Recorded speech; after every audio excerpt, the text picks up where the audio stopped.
جی السلام علیکم ناظرین، میں ہوں سید اون عباس اور آپ دیکھ رہے ہیں ہمارا یوٹیوب چینل بیابان غزل۔ ہم آپ کی ملاقات کروانے آج پہنچے ہیں رجوع سادات چمیوٹ کے بہترین شاعر جناب شجاعت رضوی صاحب کے پاس۔ تو چلیے آپ کی ملاقات کراتے ہیں۔ السلام علیکم سر۔ وعلیکم السلام۔ سر مزاج کیسے؟ ٹھیک، بالکل اچھے۔ بہت شکریہ، آپ نے ہمیں وقت عنایت کیا۔ کوئی ایسی بات سیگمنٹ میں ہم شاعر پہ بات کریں گے، آپ کی ذاتی زندگی پہ، جی اور جی اس کے دوسرے حصے میں ہم آپ کی شاعری پہ بات کریں گے۔ صحیح ہوگی۔ سر ابتدا میں آپ بتائیں آپ کی پیدائش کہاں ہوئی میں اور کس سن میں ہوئی؟ سن 1960 میں 5 جون جی یہیں رجوائی میں پیدائش ہوئی۔ 64ویں سالگرہ میں منا چکا ہوں ماشاء 5 جون کو۔ اللہ، اللہ سلامت رکھے آپ۔ تو اس کے علاوہ یہ میں نے میٹرک تک کی تعلیم جو ہے وہ بھی رجوائی میں حاصل کی، ہائی اسکول سے، پرائمری اسکول اور ہائی اسکول میں۔ جی جی، اور والد صاحب بھی شاعر تھے، اچھا ماشاء اللہ۔ تو اس لیے شاعری کا کچھ نہ کچھ ادھر سے بھی ورثے بنا جی ہے۔ تو ویسے اس کے بعد تعلیم میری ایم اے کیا میں نے گورنمنٹ کالج دھوبی گھاٹ فیصل آباد سے، جی اور اس کے بعد ایم فل بھی جی سی یونیورسٹی فیصل آباد سے بھی کیا، جی، اور ایک ایم فل اقبالیات کی ڈگری علامہ اقبال اوپن یونیورسٹی سے بھی لی، اور ایم ایڈ جنرل کی ڈگری سرگودا یونیورسٹی سے لی۔ تو جی سر، جیسا کہ آپ بتا رہے ہیں آپ کے والد محترم بھی شاعر تھے، تو گھر کا ماحول آپ کا اسی طرح کا تھا کہ آپ کو جس نے شعر و ادب کی طرف راغب جی کیا؟ ہاں، ان کے دوست احباب ملنے آتے تھے تو وہ سارے شعر کہتے تھے، وہ دوست سارے، تو شاید وہیں سے ہوا ہوگا، لیکن یہ میرا بچپن سے ہی ایسے 9th کلاس میں یا 10 میں یہ میری شاعری شروع ہو گئی تھی۔ سر کیا سمجھتے ہیں تعلیم جو ہے، جون صاحب نے کہا تھا شاعر بنتے نہیں ہیں پیدا ہوتے ہیں، بالکل۔ لیکن کیا تعلیم جو ہے وہ آپ کے شعری جو اظہار ہے اس میں کوئی معنی رکھتی ہے؟ اس میں معنی رکھتی ہے، چونکہ اگر تعلیم ہوگی، یہ اس میں شک نہیں ہے کہ شاعر جو ہوتا ہے وہ اللہ تعالیٰ کی طرف سے ہی ہوتا ہے، اسے کوئی بندہ نہیں بنا سکتا شاعر۔ جی کوئی شاعر یہ سمجھے کہ یہ اگلا بندہ شاعر ہے ہی نہیں تو اسے میں نے محنت کر کے بنا لینا ہے۔ جی وہ ہو سکتا ہے کچھ ذہانت کی وجہ سے کچھ سیکھ جائے، کچھ تھوڑا بہت، لیکن جو قادر الکلامی قسم کی چیز ہے جی جی تو وہ قدرت کی طرف سے ہے۔ اور اس کا جو اگلا سٹیپ آپ بتا رہے ہیں کہ اس کی بھی تعلیم کیا اس میں کرتی ہے، جی، تعلیم، ڈگریوں کی تعلیم اور چیز ہے، اچھا، اور شعری مطالعات جو ہیں جی وہ الگ ہیں۔ جی، اس میں شعر کے مطالعات جو ہیں وہ اس میں کاؤنٹ ہوتے ہیں۔ اچھا، مطلب ڈگری کا اس سے کوئی تعلق؟ ڈگری کا تو کوئی تعلق نہیں۔ آپ احسان دانش کو دیکھیں، پرائمری پاس بھی نہیں ہے، شاعر مزدور؟ ٹھیک ہے، شاعر مزدور ہے۔ قتیل شفائی کو دیکھیں تو ان کا انڈر میٹرک ہے، جی جی، لیکن ان کے مطالعہ ہم سے زیادہ تھا، بے شک، اس میں کوئی شک نہیں ہے کہ وہ بڑے شاعر ہیں۔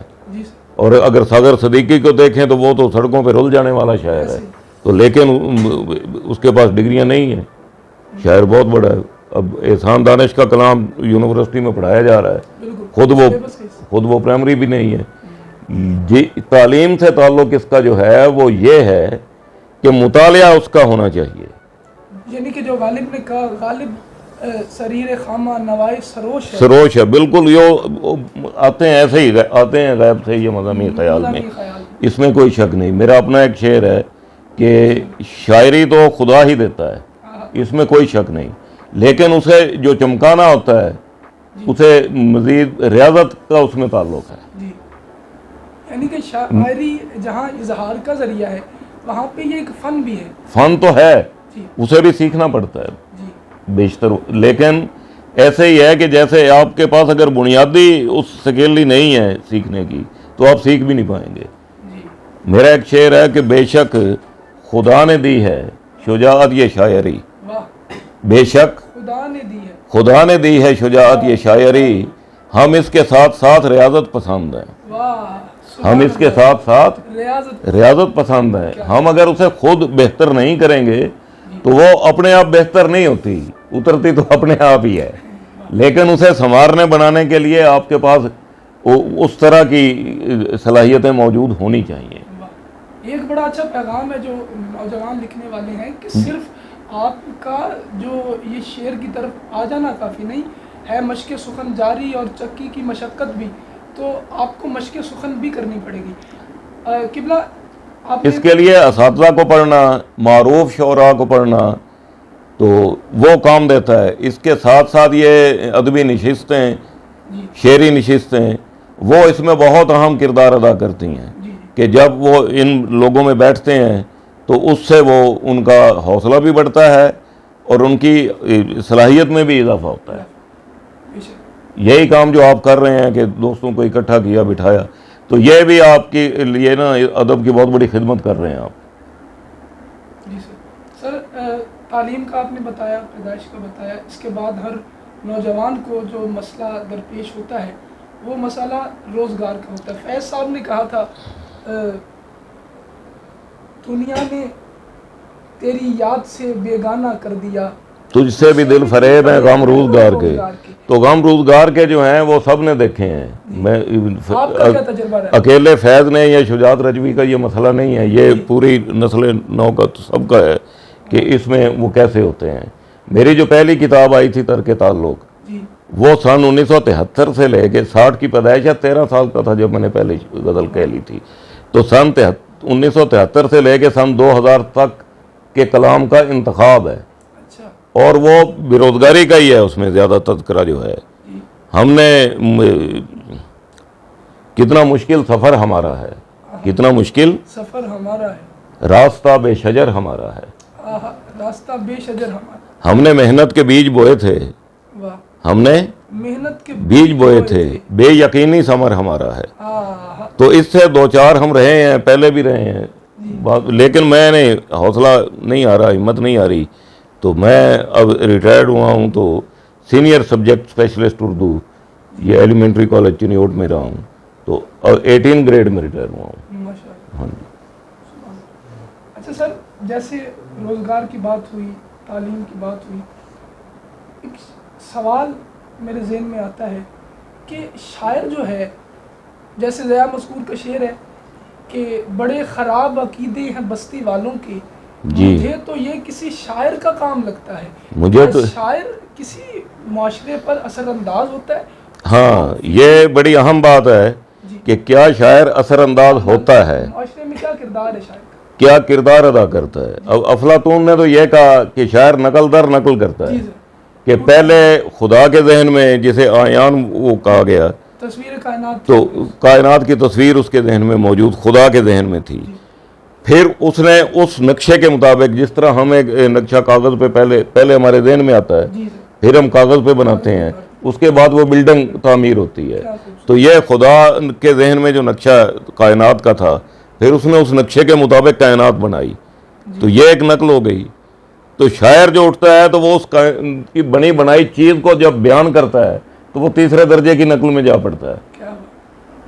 تو اس طرح جو ہے، لیکن افلاطون آپ کو بتائیں کہ وہ خود بہت بڑا اعلیٰ درجے کا شاعر تھا، لیکن آخری عمر میں وہ منحرف ہو گیا شاعری سے، کہنے لگا کہ یہ ٹھیک ہی نہیں ہے، اور اس نے اپنا کلام جلا دیا، جبکہ وہ خود بہت بڑا شاعر تھا۔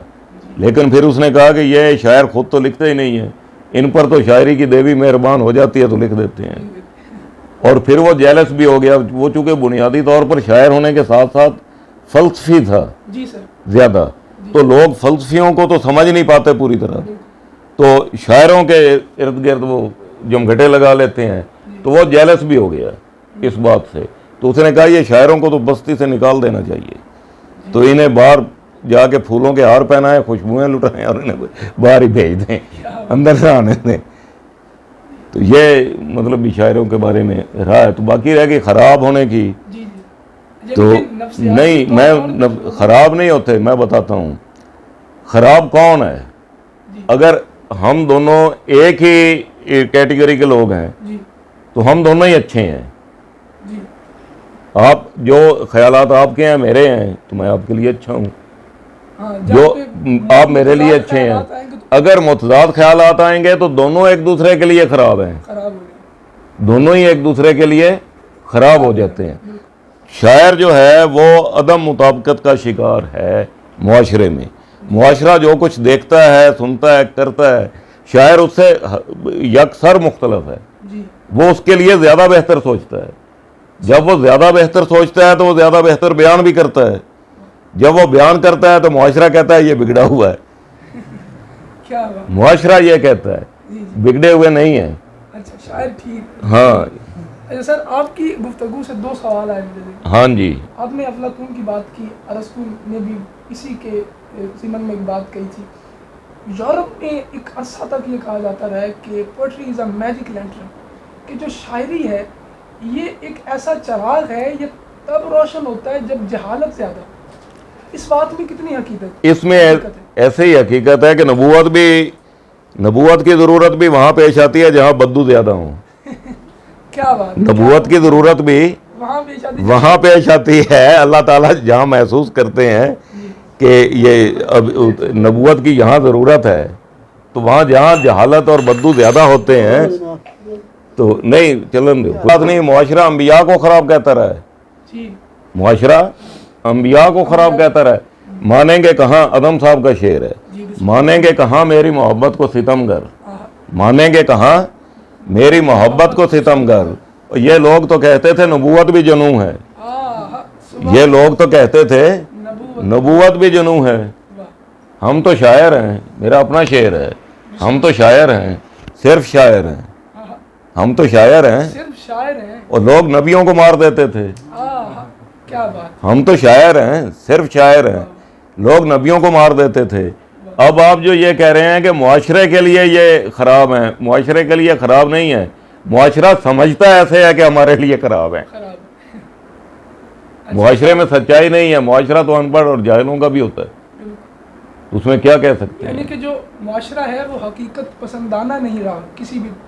نہیں، حقیقت پسندانہ نہیں رہا کی بات نہیں ہے. معاشرے ہی میں حقیقت پسند لوگ بھی ہوتے ہیں. جی. لیکن کثرت سے جب ہم دیکھتے ہیں ان کی اکثریت کو، Majority. تو وہ میجورٹی کو، تو وہ ہم سمجھتے ہیں کہ وہ اس قابل نہیں ہے کہ وہ مناسب کچھ سمجھ سکیں. بہترین. شاعر کی بات کو سمجھنا ہی ان کے لیے ایک مشکل ہے. جی. اب غالب کو دیکھ لیں کہ غالب کے دور میں ذوق کو اچھا شاعر سمجھا جاتا تھا. کیا وجہ تھی کہ غالب کے کلام کو سمجھنا مشکل تھا. اس کے بعد جیسے جیسے وقت گزرا اور حالی صاحب نے ان کی شاعری کو کھول کھول کے بیان کیا تو پھر ان کی وہ عزت بڑھنا شروع ہوئی. تو اس طرح دیر سے سمجھ میں آنے والی چیزیں بھی کچھ ہوتی ہیں. بعض اوقات ایسے ہوتا ہے کہ خود شاعر پر جو شعر اترتا ہے، خود شاعر کو بھی نہیں پتا ہوتا کہ یہ اس کے معنی کیا ہے. اس کے معنی کو 10 سال بعد 20 سال بعد کوئی اور بندہ اور طریقے سے بیان کرتا ہے تو شاعر کو پتا چلتا ہے کہ اس میں تو یہ بھی ہے. اور دوسری بات آپ نے افلاطون کی تھی کہ اس کو حسد ہو گیا تھا. تو یہ شہرت جو ہے، اب شیکسپیئر مر گیا اسی دکھ کو لے کر کہ میرا نام نہیں ہوا لوگوں میں، لوگ جانتے پہچانتے. یہ جو شہرت کی ایک تمنا ہے، ہوس تو اس کو میں نہیں کہتا، یہ کیوں ہے؟ یہ انسانی فطرت کا ایک خاصہ ہے کہ ہر شخص اپنا نام رکھنا موجود دیکھنا چاہتا ہے سوسائٹی میں. اب اس کی یہ خواہش بھی ہے کہ میرے بعد بھی میرا نام جاری رہے. یہ جو آپ نے دیکھا ہوگا کہ بیشتر جو مرد ہیں جب ان کے ہاں اولاد نہیں ہوتی تو کہتے ہیں یہاں نام کیسے رہے گا، نام کیسے رہے گا، دوسری شادی کر لو. اگر لڑکیاں ہی ہیں تو پھر بھی لوگ مشورہ دیتے ہیں کہ دوسری شادی کر لو، نام کیسے رہے گا. اور نام بابا چوتھی پانچویں نسل میں تو ہمیں اپنے دادا کا نام نہیں آتا، تو نام خاک رہنا، نام شاعری سے ہی رہتا ہے. یہ میں بتا دوں آپ کو. اچھا سر، میرا یہ ماننا ہے، میرا یہ خیال ہے کہ پہلا شعر یا پہلی غزل یا پہلی تخلیق کوئی بھی آرٹسٹ ہے اس کو وہ پہلی اولاد کی طرح ہوتی ہے، بہت پیاری ہوتی ہے. آپ کو اپنا پہلا شعر یا پہلی غزل یاد عنایت کریں، اور کب کہا تھا پہلا شعر؟ نہیں، میرا کلام کافی، چونکہ شروع میں مجھے باقاعدہ احساس نہیں تھا کہ میں شاعر ہو جاؤں گا. کوئی وہ شعر اترتے تھے، سنا دیتے تھے دوستوں میں، بھول جاتے تھے. اس میں ایسا آپ اپنی جو ترتیب ہے اس میں پہلا شعر کسے مانتے کہ یہ شعر پہلا میرا، یہ پہلی؟ یہ اب مجھے اس دور کا زمانہ یاد نہیں ہے مجھے. ہاں، وہ شعر اترنے، سنا دینے دوستوں میں بیٹھ کے، بھول جانا، پھر یعنی اکٹھا کر لکھنا باقاعدہ باضابطہ، وہ دیر میں شروع ہوا. تو پہلے کلام جستا جستا تھا لوگوں کو سنا. ہاں جی، ویسے ایسے ہی دوستوں میں دوست بھی بیشتر اس وقت جو تھے وہ غیر شاعر تھے. جی دوست ایسے ہی ہوتا ہے. دوستوں کی محفل جو تھی، اگر 9th کلاس میں تھا میں تو اس میں شاعر تو میں ہی تھا. تو سنانا تو میں نے انہیں کو تھے نا جو میرے سامنے آ جائیں جو ہوتے چڑھ جائے انہیں کو شعر سنا لیتے تھے. اچھا سر، یہاں تک ہمارا حصہ تھا آپ کی ذاتی زندگی اور جی. شاعر پہ. اس کے بعد ایک ہم سیگمنٹ ہے جس میں آپ کی شاعری پر اور اردو شاعری کے مزاج پر بات ہوگی. جی پہلا سوال سر یہ ہے کہ اردو شاعری کا مطالعہ کریں تو ہمیں یہ بات معلوم پڑتی ہے کہ اردو شاعری ایک یاسیت پسندانہ کنسیپٹ سے بھری ہوئی ہے. اداسی ہے، غم ہے. انگلش پوئٹری کو دیکھیں تو وہ نیچر کو بہت زیادہ اس کو ڈیفائن کرتی ہے، اس کی مداح ہے. ایسی کیا وجہ ہے کہ اردو شعر جتنے بھی ہیں، آپ جو شاعر بھی ہے، وہ غم اور اس طرح کے رنج و الم کے معاملات پہ لکھتا ہے؟ یہ جو غزل آئی ہے نا خاص طور پر اردو میں، جی تو یہ فارسی سے آئی ہے. جی سر. ان کے رجحانات میں بھی تھوڑا بہت یہ حسن و عشق کا تھا، جی باقی زیادہ ہجر و فراق کا تھا. جی اس کے بعد اگر آپ یہ دیکھیں ہندوستانی علاقہ، جی اس میں یہ مائی ہے یا اس میں سی حرفی ہے جی یا جو کچھ بھی، وہ ایک تو اس کی زبان عورتوں کی طرف سے ہے. جی. غزل کو کہا جاتا رہتا ہے کہ یہ نہیں غزل کی بات نہیں کر رہا، غزل کی بات اور ہے، غزل بالکل مختلف ہے. جی یہ جو ہندی شاعری ہے ہاں جی اس میں خود کو، یعنی شاعر چاہے مرد ہے، ہاں جی، وہ خود کو عورت کے طور پر عورت کے طور پر پیش جی کرتا جی ہے، ایسے ہی ہے. بیان کرتے ہوئے وہ ایسے بیان کرتا ہے. یہی ٹھیک ہے. ایسے. لیکن یہ جو اردو غزل ہے اس میں کہنے والا بھی اپنے آپ کو مذکر کہتا ہے، جی جی حتیٰ کہ اس کی محبوبہ لڑکی خوبصورت لڑکی بھی ہو تو اس کے لیے وہ صیغہ مذکر کا دیتا ہے. جی جی ایسے ہی ہے نا. ایسے بھی. تم جانو، غالب کا شعر ہے، تم جانو تم کو غیر سے جو رسم و راہ ہو، ہم کو بھی پوچھتے رہو تو کیا گناہ ہو. اب پوچھتے رہو کی بجائے اگر وہ پوچھتی رہو لکھتے ہاں جی تو وزن تو پورا تھا، پورا. لیکن وہ شعر کا ایک حسن لیکن شعر کا حسن ضائع ہو جاتا ہے. ایسے. اسی طرح مومن خان مومن کا شعر ہے، تم میرے پاس ہوتے ہو گویا جب کوئی دوسرا نہیں ہوتا. اب یہاں لگا کے دیکھ لے کہ جب کوئی دوسری نہیں ہوتی تو شعر کا وہ حسن نہیں رہ جاتا، وہ خرابی بنتی ہے. جمالیات پہ ہے. اور جمالیات کا بھی پس منظر ہے. آپ کو بھی بتا دوں جی بسم اللہ. کہ جب ایرانیوں نے ترکی پر حملہ کیا جی تو وہاں کے بیشتر لوگوں کو، خاص طور پر غریبوں مسکینوں کو، وہ گرفتار کر کے لے آئے جنگی قیدی بنا کے. جی اب ان میں جو بچے تھے ترکی کے، وہ ان کے چہرے گول ہوتے ہیں ذرا جی ترکی والوں کے، جی تو وہ بہت خوبصورت تھے اور انہوں نے گھروں میں کام کاج کے لیے وہ رکھ لیے اچھا ملازم کے طور پر. لیکن ان کے ساتھ ساتھ انہیں جیسے ایک انس ہو جاتا ہے، محبت ہو جاتی ہے، جی تو وہ بھی تھی. تو وہ جب لکھتے تھے تو ان کے لیے وہ ایسا لکھتے تھے. اچھا وہ فارسی غزل سے اردو میں وہ ڈیزائن بنایا آیا ہے. اچھا اچھا. ہم نے خود، یہ اردو والوں نے اس میں کچھ نہیں کیا. مطلب غزل کا جو ڈیکورم ہے یہ پہلے سے طے شدہ تھا. طے شدہ ادھر سے آیا ہے آیا جی کہ اس میں ہم نے محبوب کو بھی مذکر ہی رکھنا ہے. جی اب یہ دیکھیں کہ اختر شیرانی نے شاعری میں جو نظمیں لکھی ہیں، جی جی بہار بیتنے والی آبی جا سلمان، ٹھیک ہے، یہی وادی ہے وہ وادی جہاں ریحانہ رہتی تھی. رہتی تھی. تو آپ کو یاد تو ہوگا سلمہ. ہاں یہ رائتا جب رخ سلمہ پہ پھیلتا ہوگا. ہاں. ان کے تو بے شمار ہے. بے شمار ہیں. بالکل. لیکن جب وہ غزل کہتے ہیں، جی یہ غزل کا بتا رہا ہوں کہ غزل کا پس منظر کیا ہے. جی جی محبت کریں خوش رہیں، چلو آؤ رنجش کی باتیں بھلا دیں، چلو آؤ رنجش کی باتیں بھلا دیں، محبت کریں خوش رہیں مسکرا دیں. اب آگے دیکھیں کہ لیلا جی سب کو پتا ہے کہ لڑکی ہے، جی جی اس کے باوجود انہوں نے صیغہ مذکر کا رکھ دیا ہے. تم افسانہ ایک ایس کیوں پوچھتے ہو، پوچھتے نہیں لکھا، تم افسانہ ایک ایس کیوں پوچھتے ہو، ادھر آؤ ہم تم کو لیلا بنا دیں، واہ ادھر آؤ ہم تم کو لیلا بنا دیں. اب اس میں صاف ظاہر ہے کہ وہ لڑکی ہے. اور اب یہ تو غزل کی بات ہو گئی. اچھا غزل جو ہوتی ہے نا، اگر غزل میں تغزل کم پڑ جائے تو غزل کا درجہ کم ہو جاتا ہے، اور نظم میں اگر تغزل زیادہ ہو جائے تو اس کا درجہ بڑھ جاتا ہے. اچھا